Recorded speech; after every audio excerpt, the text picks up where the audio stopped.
Tomatilisli toltecayo, tenintia toneguayo, toisqui, toegua imancoymanquil, inancate docachinechca ticnemilia, Teotihuacán y Pangomagua.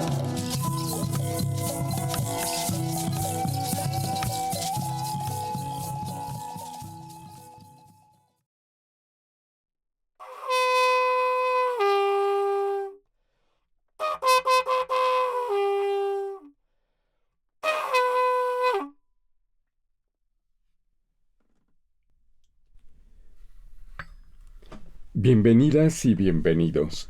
Esto es Radio INA, la Secretaría de Cultura y el Instituto Nacional de Antropología e Historia le invitan a escuchar un programa más de la serie Teotihuacán a la mano, con el tema Lo que escuchan tus oídos, cuál fue y cuál es el lugar y función que ocupa la música ayer y hoy en las poblaciones.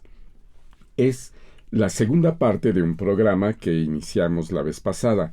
Yo soy Jesús Torres Peralta, conductor de este programa, y nuevamente tendré el placer enorme de presentarles a nuestro invitado, que es el chileno músico ceramista Julio Beas, que está con nosotros, de nacionalidad chilena, pero yo decía la vez pasada, ciudadano del mundo, porque ahora lo tenemos acá en México. Bienvenido, Julio, a Teotihuacán a la mano, en tu casa, la cabina de Radio INA. Muchas gracias, Jesús. Un saludo a todas las personas que nos ven y nos oyen por el otro lado.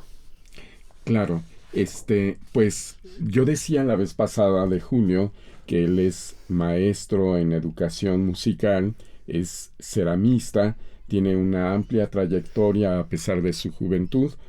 No voy a revelarla, Julio, no te preocupes, pero realmente es muy joven con mucha experiencia. Él proviene de una islita muy pequeña al sur del continente. Bueno, yo digo que es pequeña, no sé qué tanto. ¿Cómo se llama esta isla? Sí, actualmente estoy viviendo en la isla Lemuy, que en idioma huilliche significa lugar boscoso, pero que pertenece al archipiélago de Chiloé, donde hay más de 40 islas agrupadas. Está la isla grande al centro, y alrededor varias islitas que van conformando esto. Pero sí, es bastante grande igual. No me sé la extensión, pero por ejemplo en vehículo son 4 horas recorrer la isla. Sí, la isla. Y esta isla que está al sur del hemisferio de la Tierra, pues del planeta Tierra, en el hemisferio sur, pues de México está que a un día y medio en vehículos modernos, en avión y todo esto, sí, ¿no? Sí, me demoré un día y medio en llegar acá. Pasé desde la isla, tuve que tomar un ferry por el mar, tomar un bus, luego tomar avión, así que por aire, cielo y tierra llegué hasta México. Pues bienvenido nuevamente, Julio, a esta tu casa de Radio INA. Y yo quiero recordarles al auditorio que nos escucha, a los radioescuchas, que la vez pasada, en el programa anterior, hablamos con Julio sobre los instrumentos musicales de la cultura mapuche, nos enseñó algunos, y uno de la cultura teotihuacana, porque la idea es entender cómo desde antiguo las poblaciones humanas y los seres humanos se expresan a través de la música y conectan sus vidas, su sociedad, pero también con la naturaleza y seguramente para expresar estados de ánimo, pero también para rendir algún tributo, algún ritual con sus dioses, hacer conexión con la naturaleza que en principio son también sus deidades, ¿no? En el mundo antiguo. Y veíamos un poco la diferencia entre la cultura occidental con lo que concebimos como música, a lo que probablemente ellos entendían de esta faceta del mundo antiguo, cuando ellos lo tenían en su cotidianidad. Algo nos explicaba Julio, de que era más comunitario, más para hacer conexiones. Ahí nos quedamos, y el día de hoy quisiera, antes de empezar lleno al tema, que nos platicaras cómo fue tu experiencia de acercarte a estos temas, a ser profesor de música, luego artesano, ¿Qué es lo que te llamó la atención y cómo fue tu formación? Ajá, sí, es interesante ese punto porque pienso que nosotros en la vida tenemos muchos disparadores que nos van recorriendo. Cuando niños quizás nos educaron, ¿cierto? Y vamos teniendo distintas experiencias, pero después ya cuando uno puede decidir un poco más, se encuentra con algunos eventos que son como bien mágicos. Y a mí me pasó con la música también que tomé un par de talleres de música ya bastante avanzado, no partí tan pequeño como es lo normal cuando alguien sigue una carrera de música, pero desde ese momento ya me empezó a gustar y dejé todo de lado. De hecho, iba a estudiar ingeniería en agronomía, estaba matriculado para estudiar en la Universidad Católica y ya sabía que la música era lo mío, así que me dediqué a eso. Y al principio no me gustó la pedagogía. Empecé a estudiar la carrera de pedagogía en música. No me gustaba tanto más que la de músico. Pero después me fui encantando con eso. Sobre todo cuando pude vivir en Chiloé y trabajar en los sectores rurales y también que están insertos en comunidades huilliches. Me di cuenta que ese era el camino donde yo quería estar. El lugar donde yo quería estar. Donde es más amable la gente, donde hay más espacio, hay más silencio, hay más sonido de la naturaleza y me vino bien cambiar de la ciudad porque yo soy de Santiago, pero un día me fui de vacaciones y me quedé allá. Y con respecto a las culturas siempre he tenido ese interés por conocer un poco más, pero nunca había sido tan intenso hasta que hace unos 20 años quizás fui a Machu Picchu, perdón, y ahí quedé maravillado, me tocó un buen guía y quedé maravillado con todo el pensamiento, con todas las tecnologías, con todo lo que representaba ser parte de esa cultura. Y de ahí fui entendiendo un poco más y me fui acercando y fui encontrando otra cultura y después fui enlazando y después fui viendo los temas históricos porque específicamente que ya terminé en estos instrumentos musicales, que es parte de una simbiosis de ser profesor de música, músico, ceramista, juntar todo esto en un instrumento musical engloba muchos más aspectos. Está la historia, está la sociología, está el arte en su representación, está la música, por supuesto.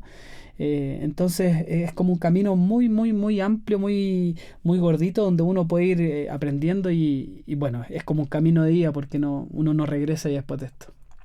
Qué interesante, Julio, y además nos das pie para pensar que, como sabe el público, Radio Escucha y nosotros mismos, estos temas vienen a colación con este programa de Teotihuacán a la mano, porque no tenemos mucha noticia de cómo tocaban música en las culturas del clásico, como la teotihuacana, pero sabemos que obviamente tocaban, como tú lo has dicho, para rituales en la vida cotidiana. En el anterior programa decías con respecto a sus dioses en rituales, y en Teotihuacán tenemos pintura mural que nos hablan de algunos momentos donde se están sonando instrumentos. Por ejemplo, en el Palacio de Quetzalpapalot, junto a este palacio está el Palacio de los Jaguares, le llamamos, o de los felinos.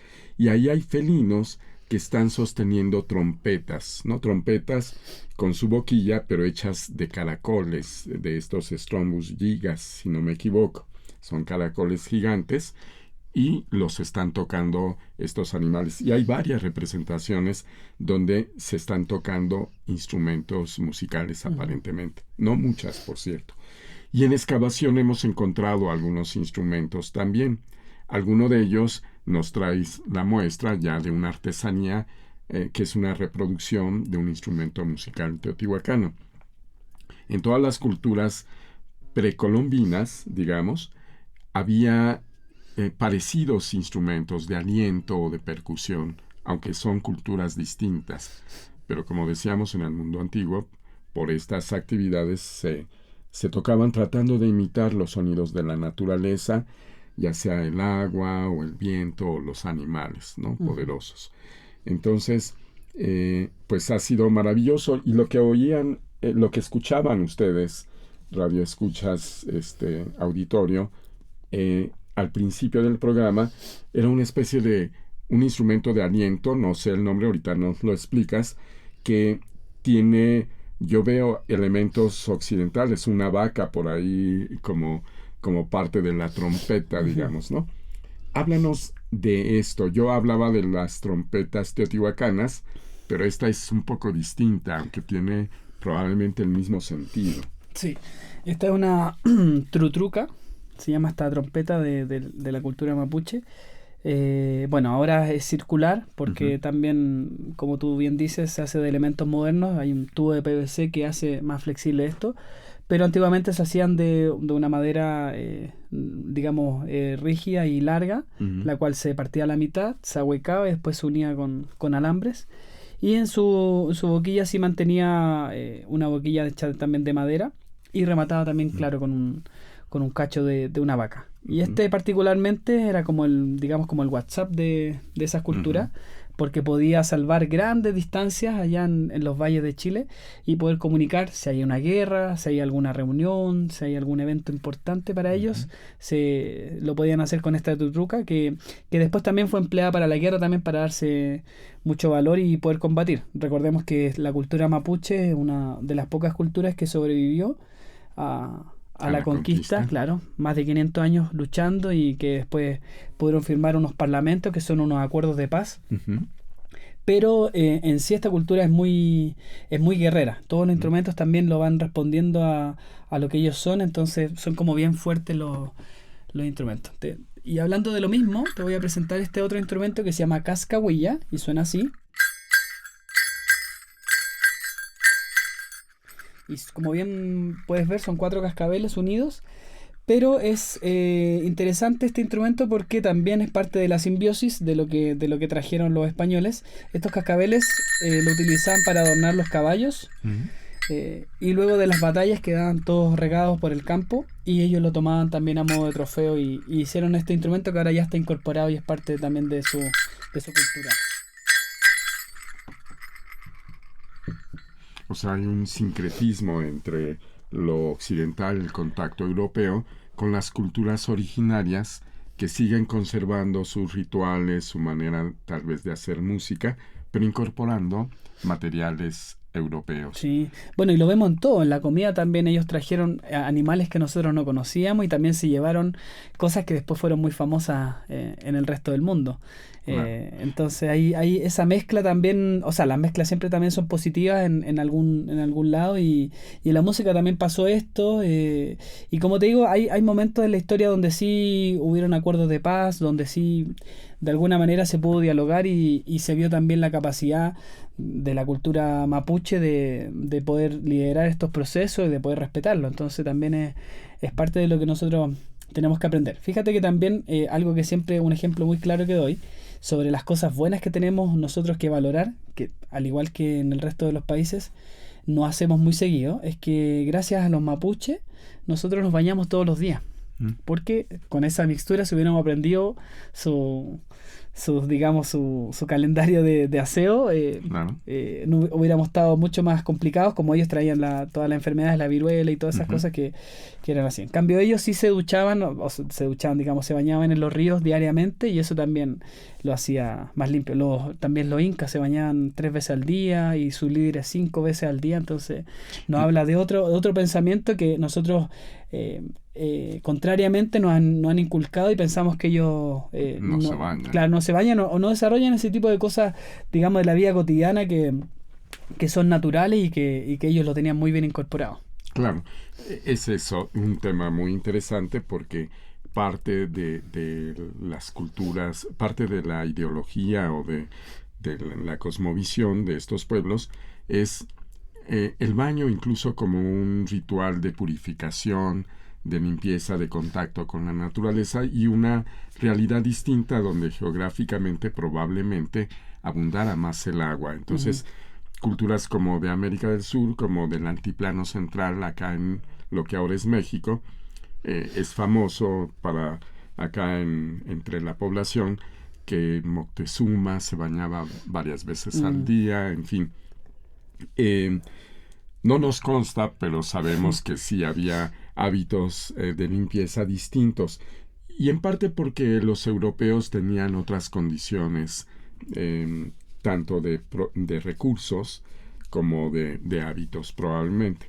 Yo creo que se explica histórica y culturalmente cada caso, pero esto nos lleva a que hay un sincretismo ahora, ¿no? Ujú. De valores, de cultura, en lo que nos toca ahorita es la parte musical, que efectivamente también hay un sincretismo y se sigue desarrollando eh, estos conceptos, esta cosmovisión. Claro, nada queda estático para siempre, sino va evolucionando, pero la historia continúa. Igual acá, con los teotihuacanos es distinto porque aparentemente hacia el 550, 650 de nuestra era, sucede algo que es abandonada el centro de la ciudad, pero las poblaciones alrededor y sobre todo en parte de la ciudad sigue habitando y en algún momento cuando llegan los europeos se incorporan costumbres y también instrumentos. Ahora hay una danza de moros y cristianos ahí en el Valle de Teotihuacán que usan cascabeles y otros instrumentos parecidos. Pero en fin, la historia continúa. Muéstranos algún otro instrumento que traigas por ahí para entender un poquito más. Sí, esta es la última flauta del proyecto. No es la original que estoy haciendo, después ahí les puedo comentar. Pero esta es interesante primero porque esta está hecha de piedra. Está hecha por un artesano allá que se llama Rodolfo Medina, que se dedica especialmente a hacer estos instrumentos de piedra. Y bueno, hablando con él, me comentaba que es muy difícil hacerlo y que incluso a veces con toda la tecnología, con los taladros, con todo ese tipo de cosas, aún así se le pueden romper. Entonces imagínate la cantidad de flautas de piedra antiguamente que se han roto, porque tienen un nudo por cualquier otro momento. Pero lo interesante de esta también es que está hecha de un tubo complejo. ¿Ya? Esta es una tecnología que también es anterior a la cultura mapuche. Tenemos que entender también que las culturas no son solamente, digamos, como estáticas, sino que vienen recopilando saberes, vienen recopilando también tecnologías que son absorbidas por alguna otra cultura más grande, que se van también comunicando. Por ejemplo, está el caso de las botellas silbato o vasijas silbadoras que funcionan con agua, y esa tecnología la encontramos en muchos países, en Perú, en Ecuador, Colombia, acá en México hay muchas, y no sabemos cómo llegaron, pero posiblemente tenían muchas rutas de intercambio y de alguna manera sucedió eso.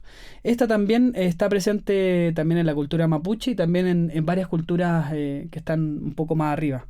Y lo interesante de esto es que se llama tubo complejo porque la primera parte es más gruesa y la segunda es más delgada, y esa diferencia, ¿cierto?, produce un fenómeno que se llama sonido rajado, ¿ya? Que es muy importante y se utiliza en varios rituales actualmente en nuestro país. Esta suena bien fuerte y bien potente, como te comentaba, de parte de la cultura mapuche, que es bien guerrera.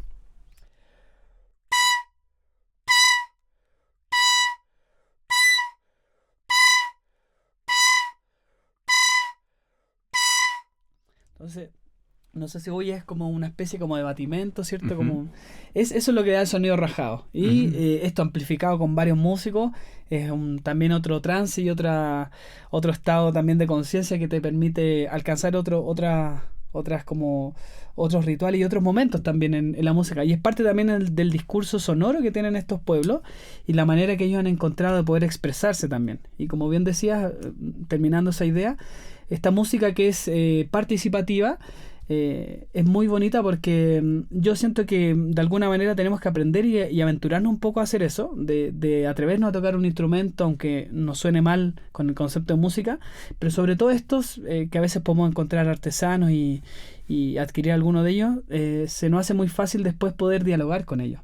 Y es tan válido para este pensamiento una persona que lleva toda su vida dedicada a tocarlo, como un niño que está recién iniciado y que está participando de esta comunidad. Entonces no hay discriminación como nosotros tenemos acá para cantar, para bailar, para tocar y para disfrutar lo que es realmente una expresión artística.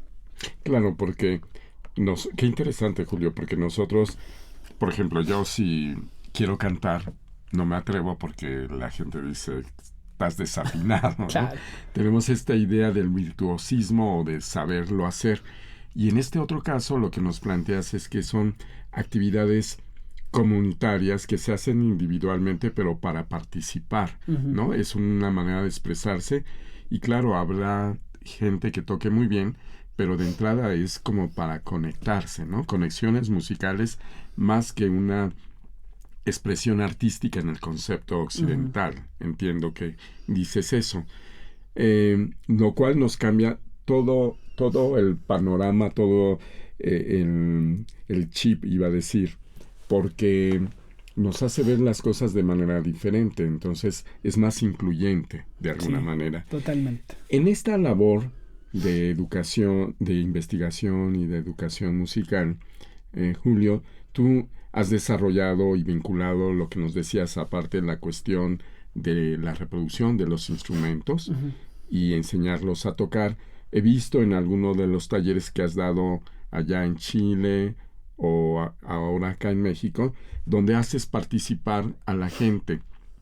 Bueno, aquí el público está a través de los micrófonos, pero los podemos invitar a que hagan un ejercicio parecido. He visto en estos ejercicios que haces que nos pones a dar en círculos vueltas, tocando y tratando de oír al otro para sumarnos. Háblanos de este y de tu proyecto, que apenas nos va a dar tiempo, del proyecto de sonidos musicales. ¿Cómo le llamas? Sonidos ancestrales en tus manos. Okay. Bien, sí, en realidad, como te decía, he tratado de juntar estos dos mundos, de ser profesor de música, de estudiar flauta traversa en un conservatorio y después de encontrarme con estas piezas, con esta cultura y esta cosmovisión que es muy amplia y enriquecedora, y mezclarlos. Claro, ahí indudablemente termino yo recreando las piezas, estudiando, he podido viajar con varios maestros, entonces conozco varios instrumentos de distintas culturas del continente. Perdón, entonces tú eres músico de academia de flauta transversa. Claro, sí. Okay. Esa es como mi especialidad que estudié hace unos años y que también se me ha hecho muy fácil poder interpretar estos instrumentos. Recordemos que el 90% de los instrumentos de cerámica son flautas. Entonces para mí es fácil. Claro, es como un agasajo también poder estar en este mundo.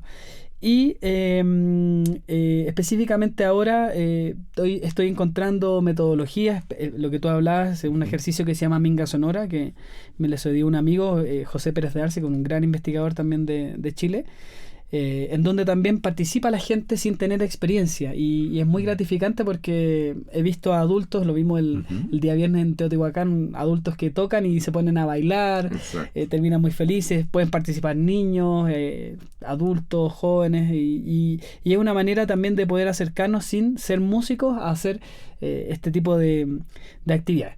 Y eso también ha dado pie para que ahora, por ejemplo, pueda sacar algún producto, algún digamos, como un proyecto más definido, y mezclando todo eso que yo hago en la sala de clase, con los talleres que doy, con la experiencia, y también junto con la pandemia también que me enseñó muchas cosas.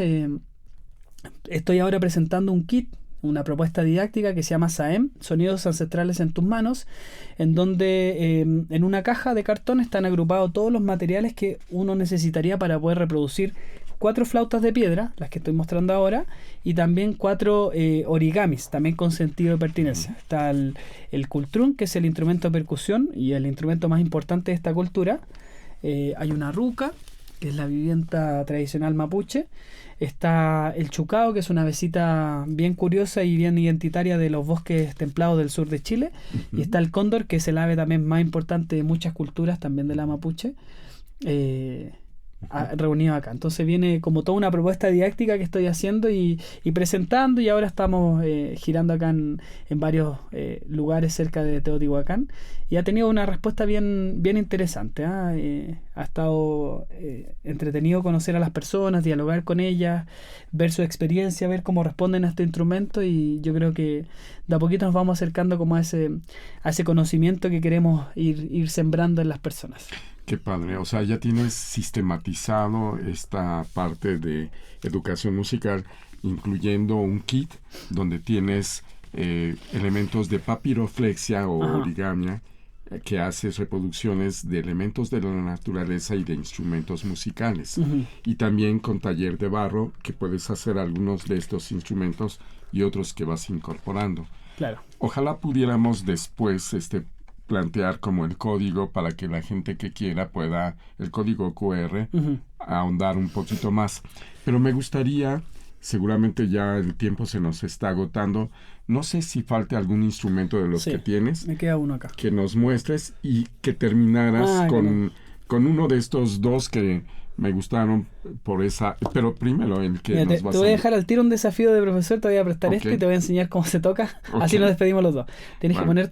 apoyar tus dientes acá Ujú. y girar hacia atrás. ¿Con este? Con este. También sí, con el que tú quieras.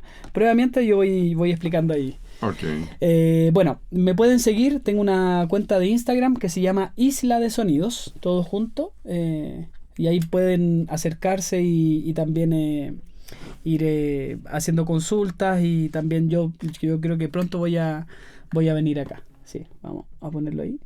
Eso, sin apretarlo mucho, solo sosteniéndolo. Y ahora lo impulsas con la otra mano. Con una sostiene y con el otro acá. Y mientras voy a presentar esta última flauta, también es una recreación de una flauta de piedra que está en el Museo Precolombino. Y esta es muy importante porque, bueno, acá hay un sistema de una flauta simple, no complejo como la anterior. Pero me sirve para explicar lo siguiente. Está la figura de la machi, que es la curandera de esta cultura, digamos como la más importante también. Y ella, antes de entrar a sus rituales de sanación y también de rogativas por distintas cosas, para entrar en contacto con los dioses, ella escucha esta pifilca mucho tiempo cerca de su oído. Hay dos músicos que van tocando con estos sonidos que están acá.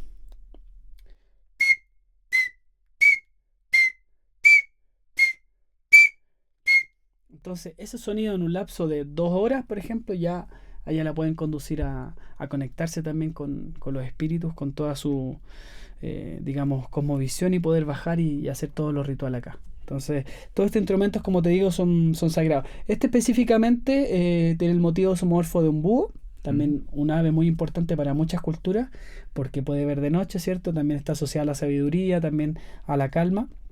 Y que también está representado en muchas culturas. Quizás la manera sonora o de ejecutarla es distinta, pero todos estos pueblos conducen a un mismo camino, que es buscar a través del sonido la sanación, conectarse, el disfrute también en distintos rituales y en distintos contextos.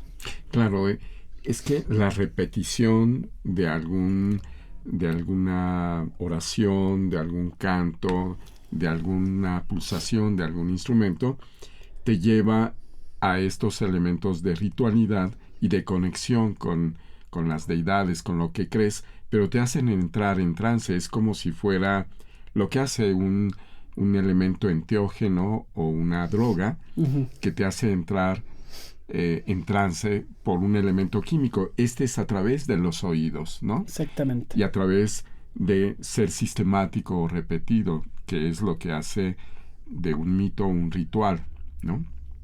Entonces, es súper interesante. Habría que practicarlo para ver a dónde nos lleva. Ok. Vamos a, desafortunadamente, pues ya se nos terminó el tiempo, Julio. Ha sido un placer tenerte aquí y quisiera nada más que tocáramos tantito este.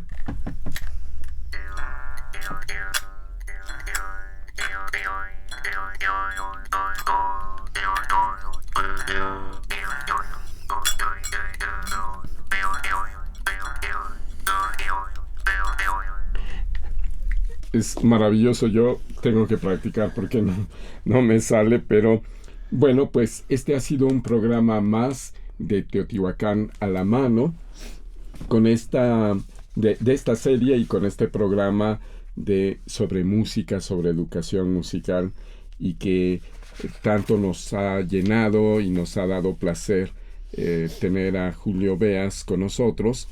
Quiero despedir el programa solamente diciéndoles a ustedes que agradecemos a Radio INA su hospitalidad.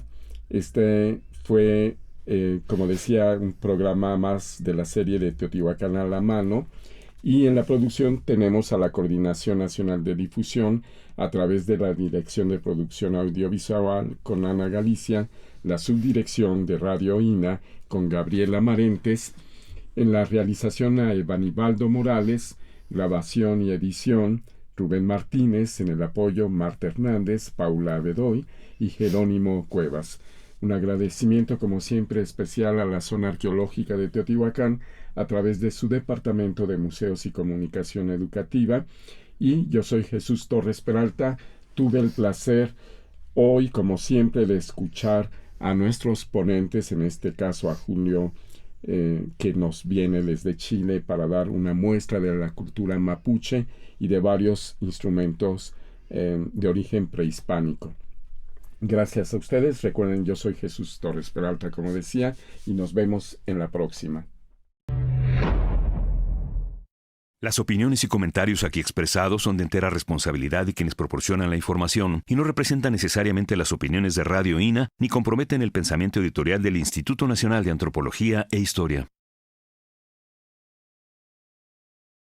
Instituto Nacional de Antropología e Historia. Secretaría de Cultura. Gobierno de México. Segundo piso de la Cuarta Transformación.